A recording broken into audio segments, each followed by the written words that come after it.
ನಮಸ್ಕಾರ. ಗುಡಿಯ ನೋಡಿರಣ್ಣ ಕಾರ್ಯಕ್ರಮಕ್ಕೆ ಸ್ವಾಗತ.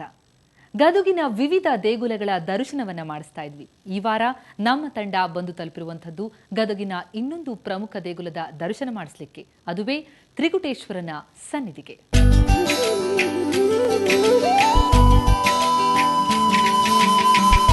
ವೀಕ್ಷಕರಿಗೆ ನಮಸ್ಕಾರ. ಇವತ್ತು ನಾವು ಇರ್ತಕ್ಕಂಥದ್ದು ಇದೇ ಗದಗಿನ ಮತ್ತೊಂದು ಶಿವ ಸಾನ್ನಿಧ್ಯ ಕ್ಷೇತ್ರ. ಇದನ್ನು ತ್ರಿಕುಟೇಶ್ವರ ಅಂತ ಕರೀತಾರೆ. ಏನು ಈ ತ್ರಿಕುಟೇಶ್ವರ ದೇಗುಲದ ಮಹಿಮೆ ಅನ್ನೋದನ್ನು ತಿಳಿಸ್ಕೊಡ್ತೀನಿ. ಅದಕ್ಕೂ ಮುನ್ನ ನೀವು ಈ ಕ್ಷೇತ್ರಕ್ಕೆ ಬರೋದಾದರೆ ಹೇಗೆ ಬರಬೇಕು ಅನ್ನುವಂಥ ವಿವರಗಳನ್ನು, ಬಸ್ಸುಗಳ ಮಾಹಿತಿಯನ್ನು ಮತ್ತೊಮ್ಮೆ ಗಮನಿಸ್ಬಿಡಿ. ಬೆಂಗಳೂರಿನಿಂದ ಗದಗ್ಗೆ ನೀವು ಬರೋದಾದರೆ ಕೆಲವೇ ಬಸ್ಸುಗಳ ವ್ಯವಸ್ಥೆ ಇದೆ. ಅವುಗಳ ವಿವರ ಹೀಗಿದೆ ನೋಡಿ. AC ಸ್ಲೀಪರ್ ಇದು ಹೊರಡೋ ಸಮಯ ರಾತ್ರಿ 9:45. ಇದರ ದರ 807 ರೂಪಾಯಿ. ಇನ್ನು ರಾಜಹಂಸ ಇದು ಹೊರಡೋ ಸಮಯ ರಾತ್ರಿ 9:30. ಇದರ ದರ 588 ರೂಪಾಯಿ. ಇನ್ನು ಕರ್ನಾಟಕ ಸಾರಿಗೆ ಇದು ಹೊರಡೋ ಸಮಯ ರಾತ್ರಿ 8 ಗಂಟೆಗೆ. ಇದರ ದರ 439 ರೂಪಾಯಿ. ಇನ್ನು ಇಲ್ಲಿಗೆ ಬಂದವರಿಗೆ ಉಳಿದುಕೊಳ್ಳೋದಕ್ಕೆ ಕೆಲ ಲಾಡ್ಜ್ಗಳ ವ್ಯವಸ್ಥೆ ಇದೆ. 250ರಿಂದ 350 ರೂಪಾಯಿ ಒಳಗೆ ಉಳಿಯುವಂತಹ ವ್ಯವಸ್ಥೆ ಮುಗಿದೋಗುತ್ತೆ.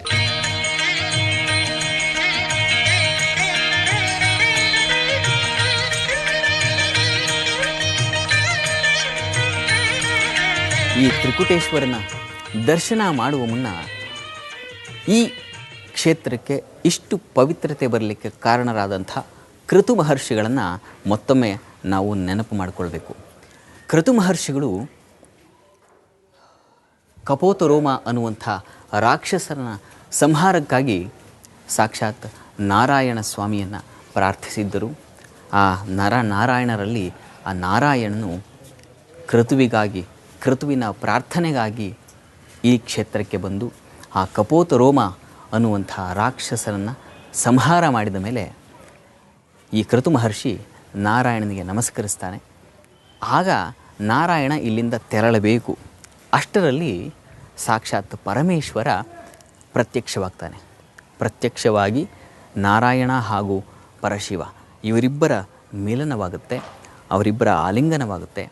ಆಗ ಶಂಕರ ನಾರಾಯಣನ ಅಪೇಕ್ಷೆಯಂತೆ ಈ ಕ್ಷೇತ್ರದಲ್ಲಿ ಉಳಿತಾನೆ.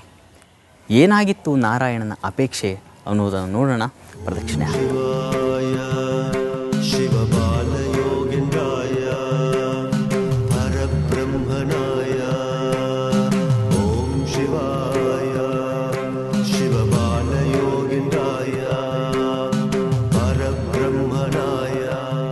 ಕ್ರತುಪುರದಲ್ಲಿರುವ ಅಥವಾ ಗದುಗಪುರದಲ್ಲಿರುವ ಮತ್ತೊಂದು ದೇವ ಸಾನ್ನಿಧ್ಯವಿದು. ವೀರ ನಾರಾಯಣನಿಗಿಂತಲೂ ಮೊದಲು ಇಲ್ಲಿ ನೆಲೆ ನಿಂತವನು ಪರಶಿವ. ಕಪೋತರೋಮ ಅನ್ನುವಂಥ ರಾಕ್ಷಸನ ತಪಸ್ಸಿಗೆ ಪ್ರತ್ಯಕ್ಷವಾದವನು ಪರಶಿವ. ಹಾಗಾಗಿಯೇ ಈ ಪ್ರದೇಶವೆಲ್ಲ ಶಿವಮಂದಿರ ಅನ್ನಿಸಿಕೊಂಡಿತ್ತು.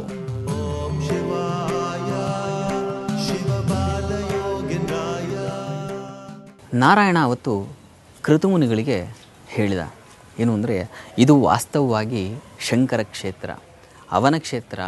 ನಾನು ನಿಮಿತ್ತ ಮಾತ್ರವಾಗಿ ಈ ಕ್ಷೇತ್ರಕ್ಕೆ ಬಂದೆ ಅಷ್ಟೇ ಅಂತ ಹೇಳಿಕೊಂಡಾಗ ಆಗ ಶಂಕರನೇ ಹೇಳ್ತಾನೆ, ನಾರಾಯಣ ಇದು ನನ್ನ ಸಾನ್ನಿಧ್ಯ ಇರಬಹುದು, ಆದರೆ ನಿನ್ನ ಅನುಗ್ರಹ ಭಕ್ತರಿಗೆ ಬೇಕಾಗಿದೆ ಮತ್ತು ಮುಖ್ಯವಾಗಿ ಕ್ರತುಮುನಿಯ ಅಪೇಕ್ಷೆಯಂತೆ ನೀನು ಈ ಸನ್ನಿಧಿಯಲ್ಲಿ ನೆಲೆಗೊಳ್ಳು ಅಂತ ಸಾಕ್ಷಾತ್ ಶಂಕರ ಹೇಳ್ತಾನೆ ನಾರಾಯಣನಿಗೆ. ಅದರ ಪ್ರತೀಕವಾಗಿಯೇ ನಾವಿವತ್ತು ಆ ನಾರಾಯಣ ಸ್ವಾಮಿಯನ್ನು ಕಾಣ್ತಾ ಇರೋದು. ಆದರೆ ನಾರಾಯಣದು ಅಪೇಕ್ಷೆ ಇರುತ್ತೆ, ಶಂಕರನೂ ಇಲ್ಲಿ ನೆಲೆ ನಿಲ್ಲಬೇಕು ಅನ್ನುವಂಥದ್ದು.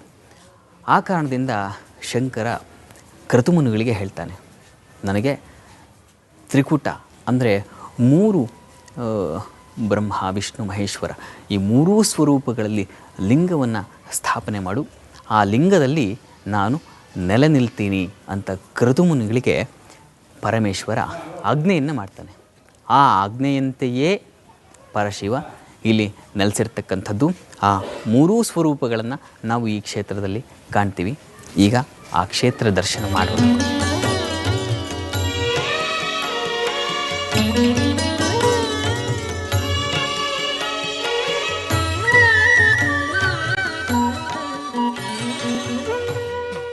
ನಾವು ದೇವಸ್ಥಾನದ ಪ್ರದಕ್ಷಿಣೆ ಮಾಡ್ತಾ ಪೂರ್ವ ಭಾಗಕ್ಕೆ ಬಂದರೆ ಒಂದು ಆಳವಾದ ತೀರ್ಥವನ್ನು ಕಾಣ್ತೀವಿ. ಇದನ್ನು ರುದ್ರತೀರ್ಥ ಅಂತ ಕರೀತಾರೆ. ಬಹಳ ಅಂದರೆ ಸಾವಿರಾರು ವರ್ಷಗಳ ಹಿಂದೆ ಇದನ್ನು ಸ್ಥಾಪನೆ ಮಾಡಿರ್ತಕ್ಕಂಥದ್ದು. ಇದರ ವಿಶೇಷತೆ ಏನಪ್ಪ ಅಂತಂದರೆ, ಬಾವಿಯಲ್ಲಿ ಮಳೆಯ ನೀರು ಸಂಗ್ರಹವಾಗುತ್ತೆ. ಮಳೆ ದೇವಸ್ಥಾನದ ಸುತ್ತಲೂ ಬೀಳುತ್ತೆ.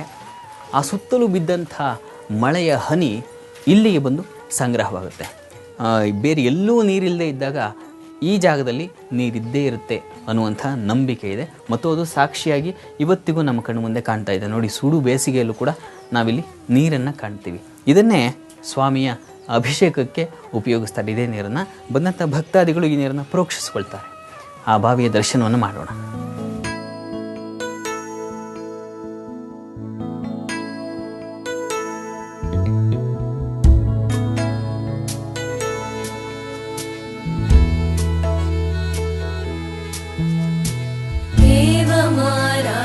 गौरीशं देवं मृत्युञ्जयेश्वरं मृतसञ्जीवनं नाम्ना. ಇಂಥ ಪ್ರಶಾಂತ ಸ್ಥಳದಲ್ಲಿ ಪರಶಿವನು ಬ್ರಹ್ಮ ವಿಷ್ಣು ಸ್ವರೂಪಿಯಾಗಿ ನೆಲೆ ನಿಂತಿದ್ದಾನೆ. गुह्याद्गुह्यतरं शुभं महादेवस्य कवचं मृतसञ्जीवनामकम्. ಇಷ್ಟಕ್ಕೂ ತ್ರಿಕೂಟ ಅಂದ್ರೆ ಏನು? ಶಿವನಿಗೆ ತ್ರಿಕೂಟೇಶ್ವರ ಅನ್ನುವಂತಹ ಹೆಸರು ಬಂದದ್ದು ಯಾಕೆ? ಅದರ ಮಹತ್ವವೇನು? ಇದೆಲ್ಲ ಪ್ರಶ್ನೆಗಳಿಗೆ ಉತ್ತರವನ್ನು ಪಡೆಯೋಣ ಒಂದು ಪುಟ್ಟ ವಿರಾಮದ ನಂತರ.